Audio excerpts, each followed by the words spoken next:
کہ جو کفار مکہ ہوتے ان کے پاس جاتے تو ہم آپ کے ساتھ ہیں، تو اسے کہتے ہیں منافق۔ تو منافق کی یہ پہچان ہے۔ یہ عقائد، ہمارے جو عقائد ہیں، ہمارا جو عقیدہ ہے ہمیں یہ بتا رہا ہے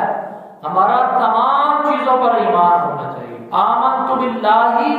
وملائکتہ وکتبہ ورسلہ والیوم الآخر والقدر خیرہ وشرہ من اللہ تعالی والبعث بعد الموت، یعنی تمام کی تمام جو عقائد ہیں ان پر ہمارا ایمان ہونا کہ ہمارا مرنا، آج ہم نے مرنا ہے، ہماری روح پرواز ہونی ہے، ادھر ہم عالم برزخ میں جائیں گے تو ہم زندہ اٹھائے جائیں گے اور ایک اور جہاں میں منتقل ہو جائیں گے۔ انتقال کا مطلب کیا ہے؟ منتقل ہونا، ایک جگہ سے دوسری جگہ کا منتقل ہونا، انتقال کرنا۔ تو اسے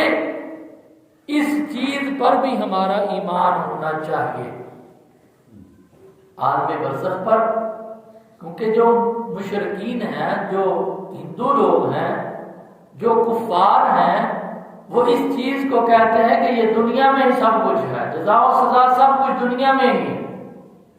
ہمارا ادھر ہی حساب و کتاب ہو گیا ہے، لہذا جلا دیتے ہیں۔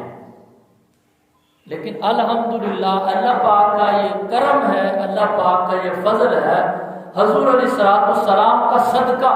حضور علیہ السلام کی آمد کے طفیل اللہ تبارک و تعالیٰ نے یہ جو تحفہ ہمیں عنایت فرمایا ہے،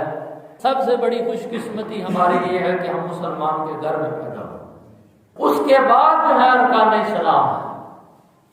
جب بچہ 7 سال کا ہو جاتا ہے، 10 سال کا ہو جاتا ہے، نماز کا حکم آ جاتا ہے، جب بالغ ہو جاتا ہے یا صاحب استطاعت ہو جاتا ہے تو زکوٰۃ کا حکم آ جاتا ہے، حج کا حکم آ جاتا ہے، روزے کا حکم آ جاتا ہے۔ پتہ یہ چلا کہ الحمدللہ اللہ پاک نے ہمیں یہ جو نعمتیں عطا فرمائی ہیں،